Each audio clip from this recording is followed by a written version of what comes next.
dans tout l'univers. Rien dans tout l'univers à toi ne se compare. Les océans, les mers sont reflets de ta gloire. Dans mes plus sombres nuits, dans mon me poursuit, ton amour m'émerveille. Et je chante. Car tu es bon et je danse, car tu es bon, je crie de joie. Tu es bon pour moi. Et je chante, car tu es bon et je danse, car tu es bon et je crie de joie. Tu es bon pour moi.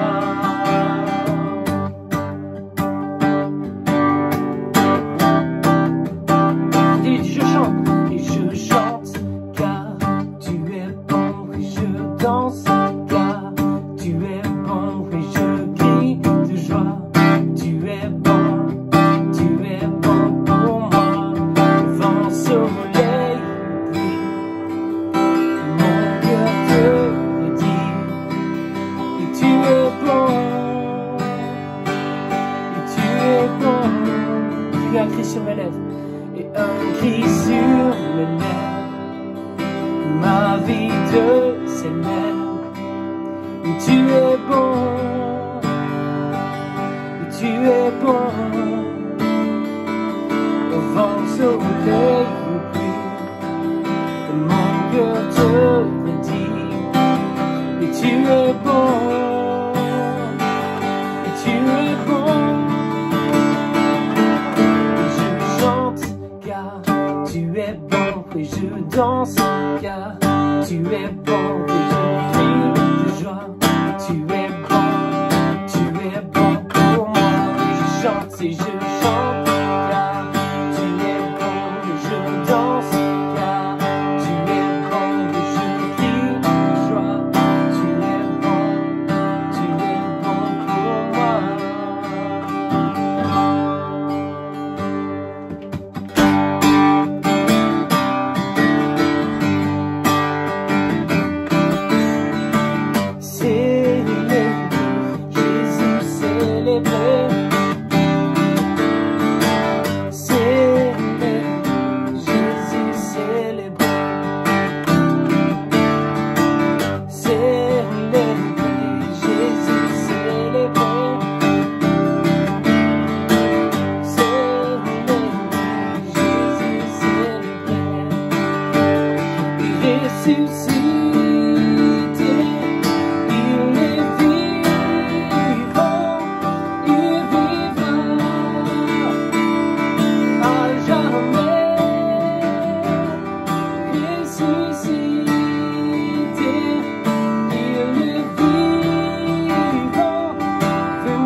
et que nos chants soit comme un signe, nos louanges, un accueil, nous sommes là pour toi.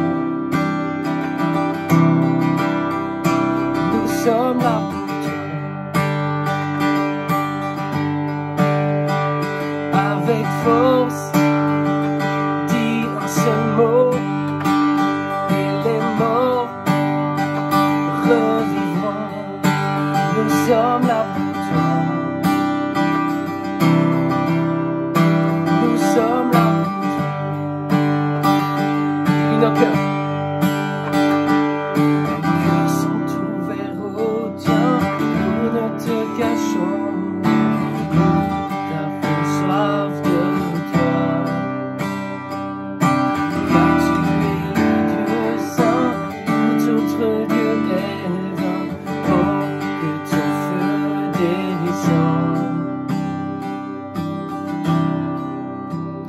Que nos cris soient comme un hymne et que ton nom retentisse. Nous sommes là pour toi. Nous sommes là pour toi. Nos cœurs sont ouverts au tien. Nous ne te cachons rien. Nous avons soif de toi, car tu es le Dieu saint, tout Dieu est vain. Oh, que ton feu descende. Nos cœurs sont ouverts au tien, nous ne te cachons rien. Nous avons soif de toi, car tu es le Dieu saint.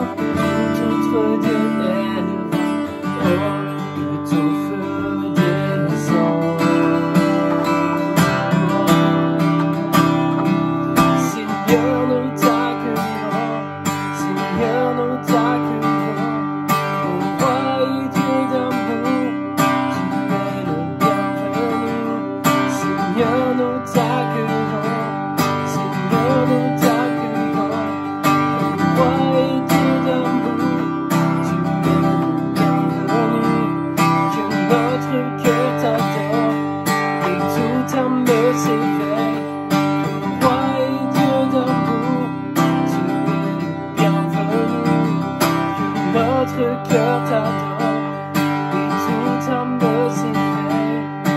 Roi et Dieu d'amour, tu es bienvenu.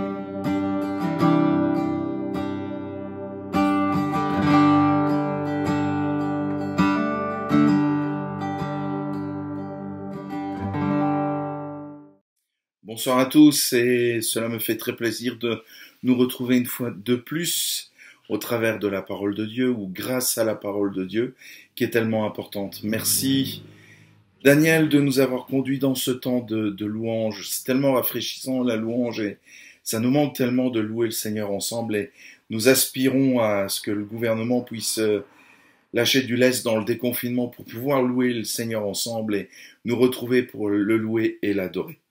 Ce soir, j'aimerais vous inviter à une réflexion dans la continuité de ce que j'ai partagé avec vous la semaine passée par rapport à l'onction du Saint-Esprit, comment préserver l'onction du Saint-Esprit. Vous amener à une réflexion par rapport à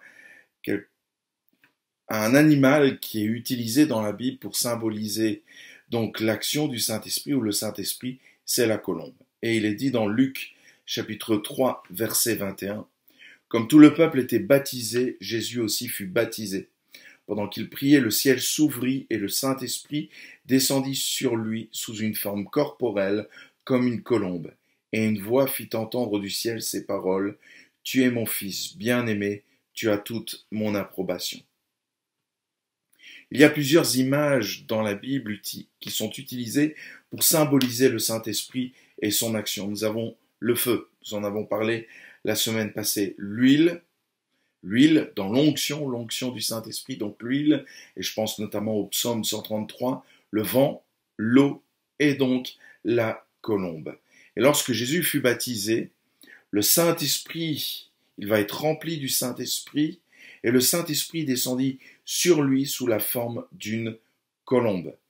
J'aimerais nous interpeller sur l'action du Saint-Esprit dans nos vies au travers de l'action d'une colombe dans les récits bibliques.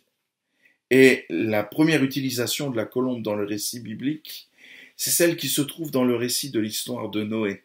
Et j'aimerais tirer avec vous ce soir quelques leçons, quelques enseignements pour notre spiritualité, pour comprendre aussi l'action du Saint-Esprit dans nos vies au travers de l'action de la colombe dans le récit donc de l'arche de Noé. Plongeons-nous dans ce récit, donc à partir de Genèse 6, verset 11. Et voilà ce qu'il nous est dit, et c'est pas tellement inconnu par rapport au monde d'aujourd'hui. La terre était corrompue devant Dieu, la terre était pleine de violence. Dieu regarda la terre, et voici, elle était corrompue, car toute chair avait corrompu sa voie sur la terre. Alors Dieu dit à Noé, « La fin de toute chair est arrêtée devant moi, car ils ont rempli la terre de violence. Voici, je vais les détruire avec la terre. Fais-toi une arche de bois de gopher, tu disposeras cette arche en cellules, et tu l'enduiras de poids, au-dedans et en dehors. Voici comment tu la feras. L'arche aura 300 coudées de longueur, 50 coudées de largeur et 30 coudées de hauteur.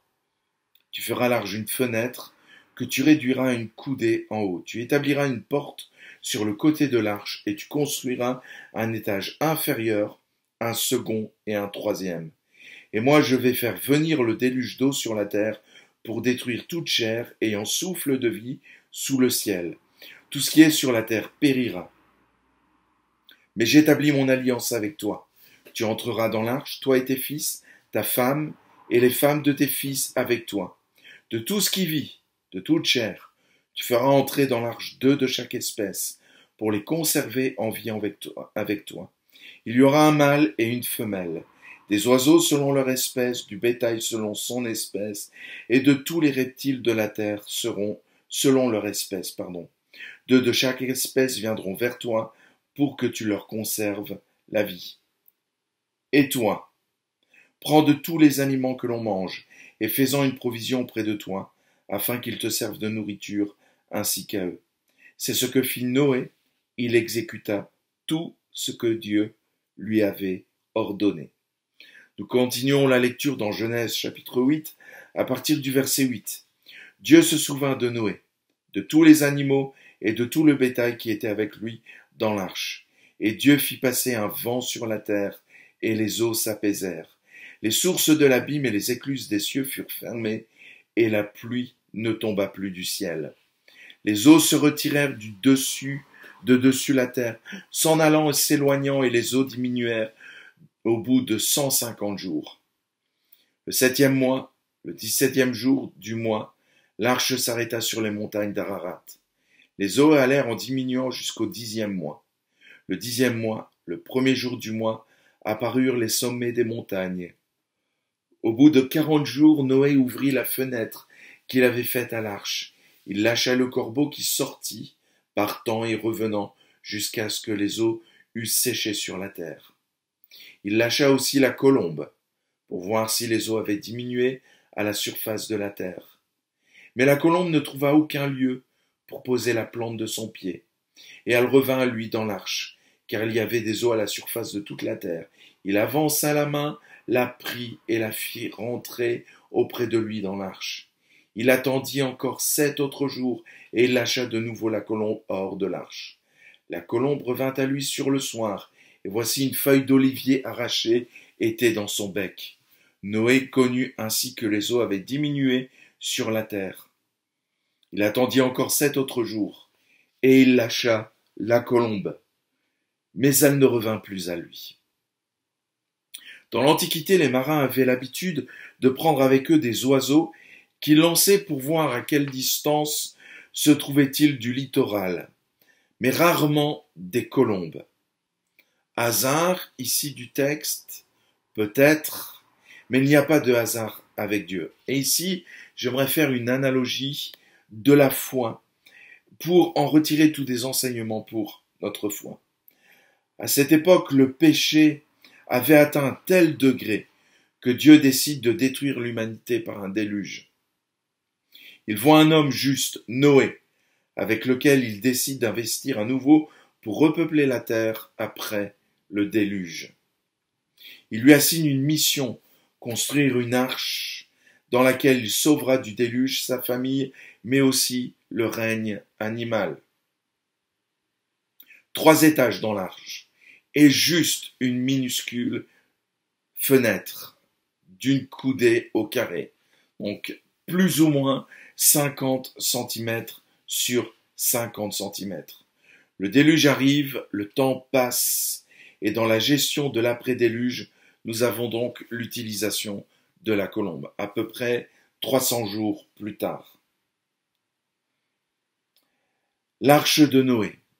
Noé donc est appelé à construire une arche qui devra renfermer 3 étages, fait de multiples cellules, toutes enduites, donc l'arche enduite de points, aussi bien à l'intérieur comme à l'extérieur. À l'époque, cette substance se posait à chaud sur les bateaux, donc on faisait chauffer cette poix aux alentours de 500-600 degrés et on venait l'appliquer à chaud pour qu'elle pénètre bien la fibre du bois, les interstices du bois pour vraiment le rendre étanche. C'est à cette seule condition que l'arche de Noé pourrait affronter le déluge et surmonter surtout celui-ci. Heureusement, le grand capitaine Dieu, avait tout prévu.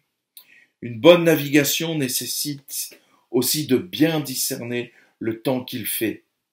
Lors de sa mésaventure forcée, l'ami de Dieu, Noé, se rendait donc chaque jour au 3e étage de l'arche, dans ce petit recoin.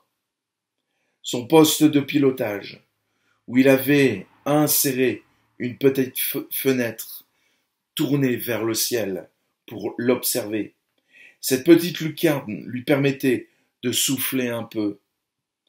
Imaginez la puanteur que renfermait ce bateau.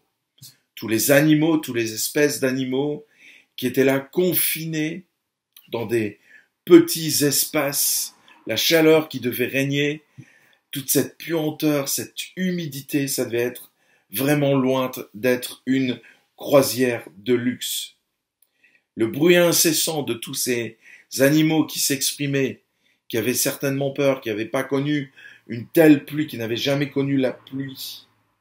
Et là, dans ce 3e étage, ouvrant cette petite lucarne et tourné vers le ciel, ils pouvaient avoir un temps de repos et aussi connaître la météo du ciel.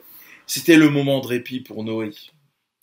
Un temps d'intimité où se retrouver seul à seul, Noé et son Seigneur. Remarquez cependant que Noé n'y est jamais monté tout seul. Il est accompagné de la blanche colombe.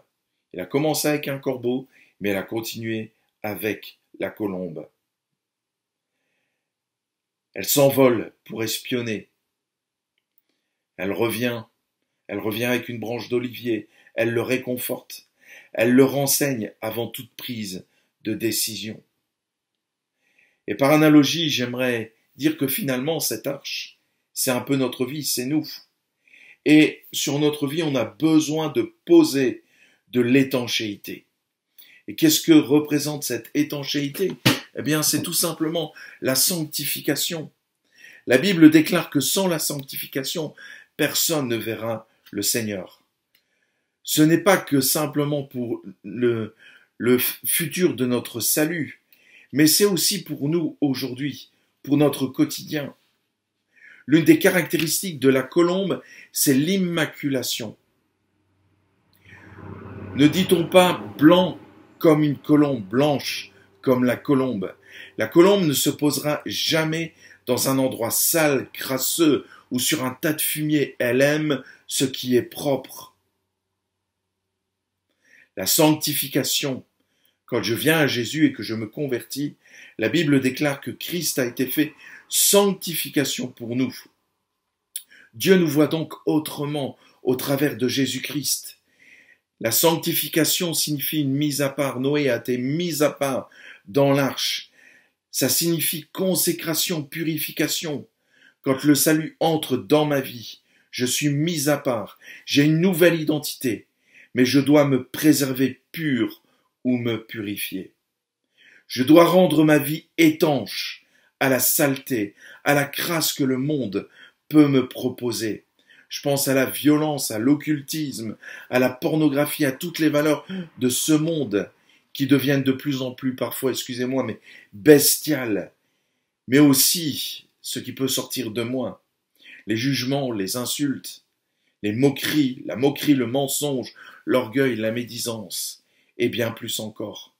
Si l'arche n'avait pas été étanche, il aurait fini par sombrer, certainement pas tout de suite, ça aurait pris du temps, mais petit à petit, l'eau se serait infiltrée et aurait déséquilibré l'arche et celui-ci aurait fini par prendre de la gîte et fini par couler, sombrer. Le péché, petit à petit, si nous le laissons prendre de la place dans nos vies, nous grignotera et finira par nous entraîner. Nous finirons par dire que c'est normal, c'est juste. Soumettons nos vies aux listes de la Bible, qui sont dans la Bible, qui parlent du péché. Je pense notamment au Sermon sur la montagne, à l'épître aux Galates et puis l'épître aux Colossiens. La conséquence directe, c'est comme la colombe ne va pas dans la crasse, le Saint-Esprit n'agira pas dans nos vies si nous ne sommes pas sanctifiés, si nous ne nous purifions pas. La sanctification est primordiale. N'oubliez pas que l'Ancien Testament est là aussi pour nous enseigner. Pas que le Nouveau Testament, mais l'Ancien Testament nous sert comme d'image pour nous permettre de comprendre l'œuvre de Dieu dans nos vies. La gloire de l'Éternel, à un moment donné, va quitter le temple. Je pense à tous ces chapitres dans le livre d'Ézéchiel au départ où on voit vraiment la gloire quitter le temple petit à petit, le lieu très saint, le lieu saint, le parvis et s'éloigner et quitter totalement Israël. La sanctification se voit en dehors et en dedans. Ce qui est fait dans un navire sur la coque ne se voit pas forcément parce que c'est sous l'eau. Mais ça se voit parce que le bateau ne coule pas. La sanctification se voit également parce que nous avons des vies mises à part. Le monde, c'est comme les vagues de la mer. Elles viennent et reviennent sans arrêt, façonnant les rivages, usant les rochers, les constructions humaines petit à petit. Combien de portions du littoral dans différentes régions du monde sont dévorées par la mer petit à petit. Le péché, c'est comme ça. Le monde, l'esprit du monde vient comme ces vagues, de façon régulière, attaquer nos vies pour saper notre sanctification. Peut-être que nous avons vraiment bien démarré sur les chapeaux de roue, mais où en êtes-vous maintenant, aujourd'hui? Dans Matthieu 5,6, Jésus dira « Heureux ceux qui ont le cœur pur, car ils verront Dieu ». Cette colombe, c'est l'Esprit Saint qui nous attend chaque jour dans la chambre haute. Le petit réduit au 3e, c'est notre cœur, que nous apprenons à écouter dans le secret de notre chambre, au moment de notre culte personnel. C'est là où l'on se ressource et que l'on se prépare à prendre les meilleures décisions, à affronter les tsunamis de la vie. Et combien de vies sont frappées par des tsunamis? Cette vie de prière, cette recherche de communion, cet amour de la présence de Dieu, savoir se retirer pour prier, sont de bonnes habitudes préliminaires à toute décision. Elles sont essentielles et absolues. Jésus les a enseignées aux 12 d'abord, puis aux 120 avant la chambre haute. Jésus leur dira « Ne bougez pas d'ici, avant que ne soit survenu sur vous le Saint-Esprit, et seulement alors pourrez-vous être mes témoins efficaces. » L'importance de la discipline spirituelle. Ouvrir la lucarne. Noé ouvrait cette lucarne pour voir le ciel, mais aussi pour laisser cette colombe s'envoler. Lorsqu'elle arrive, la colombe a dans son bec un rameau d'olivier, symbole de l'espérance, de la renaissance, du salut et de la guérison pour un monde submergé par les eaux boueuses de sa rébellion. vert comme l'espoir, couleur d'un arbre qui reprend vie. Ce rameau préfigure la Pâque, le pardon et la grâce imméritée de Dieu. Annonciatrice de l'Évangile, la divine colombe vient toujours du ciel avec la bonne nouvelle. Or, elle revient d'abord et directement vers l'arche, en passant par la petite fenêtre. Elle revient à toi, car le Christ ne peut exercer sa mission que par toi. Le Saint-Esprit souhaite se sentir chez toi comme chez lui. Est-ce que le Saint-Esprit se sent le bienvenu chez toi, chez chacun de nous? La colombe est revenue. Elle savait qu'elle était la bienvenue. Quel que soit le message, qu'elle revienne sans branche ou qu'elle revienne avec cette branche d'olivier, elle savait qu'elle était en sécurité dans l'arche. Elle savait qu'elle était la bienvenue. Est-ce que le Saint-Esprit se sent le bienvenu dans ta vie? Souvent, lorsqu'il s'en retourne, l'Esprit Saint ne trouve pas de lieu où poser la plante de son pied, car nous n'avons aucune mission chrétienne, aucune annonce de la bonne nouvelle à proclamer, ou pire encore, notre fêtière est close. Je ne parle pas d'une vision de l'Église que le Conseil a le devoir de mettre en place. Je parle de nous individuellement.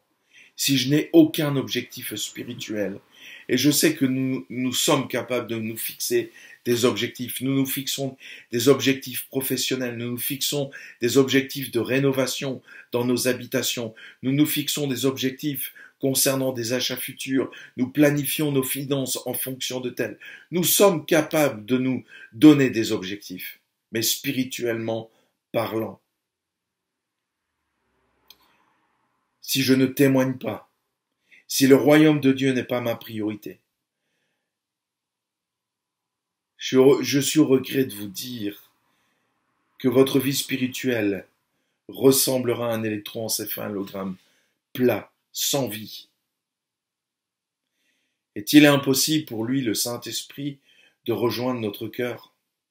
Nous sommes busy, nous sommes occupés ailleurs. Le monde a trouvé le moyen de nous détourner de Dieu. L'activisme, le matérialisme, les loisirs, le confinement, le coronavirus, la vie facile proposée à la TV, le travail, ne laissant plus de place au Saint-Esprit. Pourtant, apprendre à attendre, s'attendre à sa présence, attendre de sa personne, c'est ouvrir son être entier. C'est cela entretenir une intimité avec le Seigneur. Shema Israël, c'est la prière que chaque juif fait lorsqu'il se lève le matin. Écoute Israël, écoute, la colombe ne tardera pas, prépare-toi. Tous les revivalistes du monde entier s'attendent à une dernière grande effusion du Saint-Esprit pour préparer l'Église. Pour préparer l'Église, l'épouse de Christ, à son retour, à accueillir le Messie, à accueillir celui qui est la tête de l'Église. Les grands revivalistes, tous ces hommes qui sont des repères et des pères pour beaucoup d'entre nous, attendent cette dernière grande effusion du Saint-Esprit. Prépare-toi à cette effusion. Monte au 3e étage de ton arche. Ouvre ton cœur dans la prière, dans la louange. Laisse la colombe de l'esprit te montrer où ta vie doit être sanctifiée, purifiée. Ouvre la lucarne pour laisser Dieu regarder dans ton cœur et te purifier. Ouvre ton cœur pour laisser la colombe apporter la paix, l'espérance et la joie. Ouvre ton cœur pour laisser la colombe aussi te montrer l'urgence de refixer tes objectifs personnels de vie, tes priorités pour ta vie. Et que Dieu nous aide aussi en tant qu'Église, après le déconfinement dans ces mois qui viennent, le plus vite possible, j'espère, à redéfinir nos objectifs et nos priorités, à redéfinir l'essentiel pour vivre le réveil, à redéfinir l'essentiel pour voir la gloire de Dieu se manifester dans nos vies et dans l'Église. Sans quoi nous mourrons, sans quoi nous serons une Église traditionnelle, une Église liturgique, une Église où nous chanterons peut-être bien, mais une Église sans vie, mes amis. Une Église où le Saint-Esprit ne parlera pas, n'agira pas, parce qu'il n'y aura pas sa place, il n'y aura pas la place pour l'Esprit de Dieu. Alors, à l'image de ce texte, je vous invite à toujours laisser la fenêtre, la lucarne de votre vie ouverte, pour que la colombe de l'Esprit puisse revenir dans votre vie avec cette branche d'olivier, cette fraîcheur, cette espérance que la bonne nouvelle de l'Évangile nous propose, les amis. Alors soyez bénis, je vous invite à prier et vraiment préparons nos cœurs. On approche des vacances pour certains, je pense à certains de mes élèves qui sont en congé depuis le 18 mars, et j'en ai souhaité à certains, je dis bonne continuation dans les congés, mais pour d'autres c'est vraiment les congés qui vont débuter. Prenons ce temps pour vraiment rechercher l'Esprit de Dieu, nous préparer pour la rentrée. Dieu nous attend à la rentrée, Dieu nous attend vraiment, mais que va-t-on faire? Que notre Église puisse vivre cette mouvance de l'Esprit qui va venir, qui est annoncée. Dans les derniers jours, dit Dieu, je répandrai mon esprit sur toute chair. C'est la promesse que Dieu a faite. Dans les derniers jours. Et les derniers jours commencent à la Pentecôte et s'achèveront lorsque Jésus viendra mettre un terme à tout cela. Nous sommes dans les derniers jours et Dieu veut répandre son esprit sur ta vie, sur ma vie, sur nos vies, pour faire la différence. Qu'il puisse nous trouver sanctifiés, purifiés, une conscience lavée par l'eau de la parole de Dieu, une conscience lavée et purifiée par l'action du Saint-Esprit. Soyez bénis, mes amis, on prie ensemble. Seigneur, à l'image de ce texte, qui n'est pas une image, qui n'est pas fictif, qui est une réalité, mais qui nous sert d'enseignement pour nous aujourd'hui. Trouve-nous comme préservés du monde, imperméables au monde. Que les sirènes du monde, que les sirènes du péché ne trouvent pas en nous un écho, une oreille attentive, mais que ce soit l'action de ton esprit, cette colombe qui vient, qui parle à nos cœurs, qui trouve un écho dans nos vies. Parle, Saint-Esprit. Nous voulons nous préparer, Seigneur, à cette grande effusion, à ce grand mouvement de réveil qui va bouleverser le monde. J'en suis convaincu.